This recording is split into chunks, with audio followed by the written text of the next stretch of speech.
দাম কত এটা? ছোটগুলোর দাম কত? পুডিং এর দাম কত?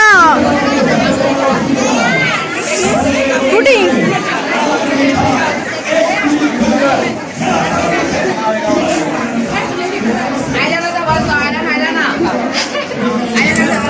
ব্যাসলেট নিম্ন দামের কোনটা? 20 টাকার দামের।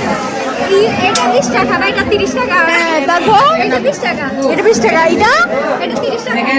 এটা এগুলো হচ্ছে 50 টাকা, এগুলা এগুলো হচ্ছে 40 টাকা। গাইস